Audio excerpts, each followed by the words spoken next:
Começa agora no seu rádio Papo de Esporte. Vamos juntos nessa terça-feira. Começo falando sobre Brasileirão Série A, que teve 2 jogos ontem, segunda-feira, completando a rodada de número 17. O Botafogo empatou em casa com Goiás 0-0 em uma noite de grandes defesas de Tadeu e pouco brilho individual no Botafogo. O Bahia venceu de virada o Atlético Mineiro por 3-1 no Pituaçu e agora o Atlético não é mais líder do Brasileirão. Lembrando que o Galo ainda tem um jogo a menos na competição. Com o final da rodada, a tabela ficou assim: Inter e Flamengo têm 34 pontos e 17 jogos. O Atlético Mineiro tem 31 pontos em 16 partidas. São Paulo 27, Santos 27 e Fluminense 26 completam o G6. Fortaleza 24, Palmeiras e Atlético Goianiense 22 pontos. O Grêmio em 10º tem 21.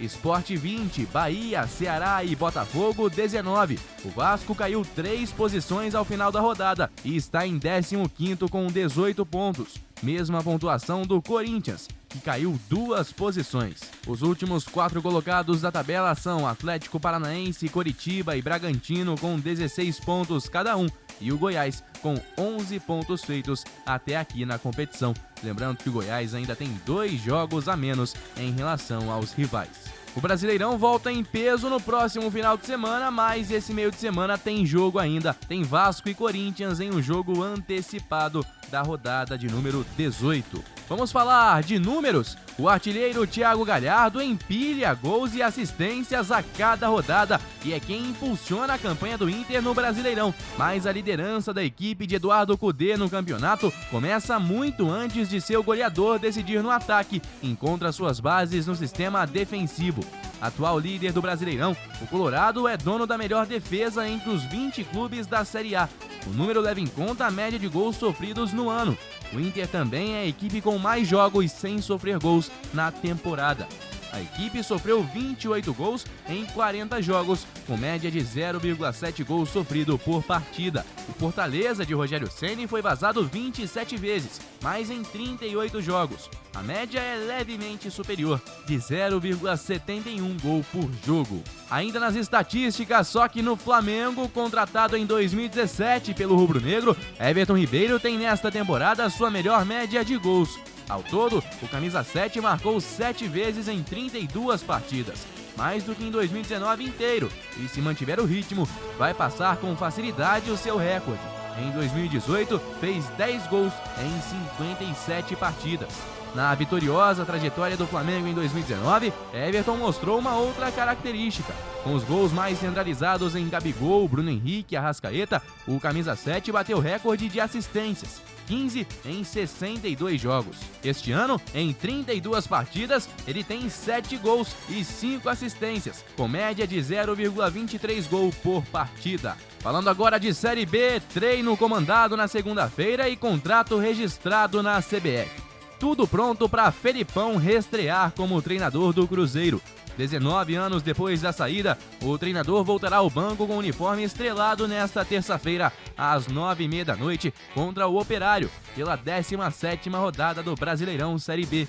A missão de Felipão não é nada fácil: tirar o time da penúltima colocação e levá-lo ao G4 em apenas 22 jogos. A diferença que separa o Cruzeiro da Ponte Preta, que abre a zona de classificação à elite, é de 14 pontos.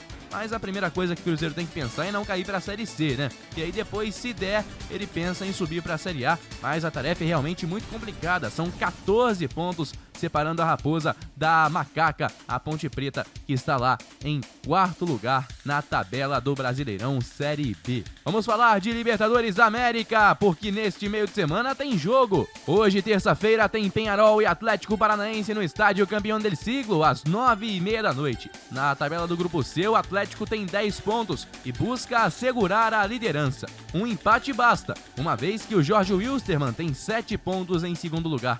O Peñarol ainda tenta a classificação, tem 6, e o Colo-Colo também tem 6 pontos, com chances de classificação. Lembrando que jogam no mesmo horário Colo-Colo e Jorge Wilstermann em Santiago do Chile. Também hoje o São Paulo entra em campo para enfrentar o Binacional no Morumbi às 9h30 da noite. Mesmo horário para River e LDU no Avejaneda. A LDU já está classificada com 12 pontos, assim como o River Plate, que tem 10. São Paulo 4 e Binacional 3 pontos, brigam ainda por uma vaga na Sul-Americana. E por falar em Sul-Americana, a pressão é grande para o São Paulo hoje ainda, hein? Um fim de jejum de títulos e 35 milhões. É isso que vale basicamente para o São Paulo jogar a Sul-Americana. Buscar um título que em tese é um pouco mais simples do que a Libertadores e conseguir também uma bolada em dinheiro para ajudar no momento financeiro que não é nada fácil para nenhum dos clubes brasileiros. Para isso, basta empatar em casa e aí o time de Fernando Diniz estará classificado à Sul-Americana em terceiro lugar no Grupo D. O terceiro e último brasileiro a entrar em campo nesta terça-feira pela Libertadores é o Santos, que joga em casa contra o Defensa e Justiça. A bola rola às 7h15 na Vila Belmiro. No mesmo horário tem Olímpia e Delfim no Manuel Ferreira, no Paraguai. O Santos já está classificado com 13 pontos em primeiro lugar e joga mesmo só para cumprir tabela, porque o Defensa e Justiça, adversário de hoje, tem 6. Então, de qualquer maneira, o Santos já é líder do Grupo G. Olímpia e Delfim brigam pela vaga de terceiro lugar para ir para a Sul-Americana. A gente se encontra amanhã, quarta-feira, com muito mais por aqui. Vamos falar de outros brasileiros que entram em campo na quarta e na quinta e muito mais também. Forte abraço, pessoal. Guilherme Faria para a Rádio Conselheiro FM.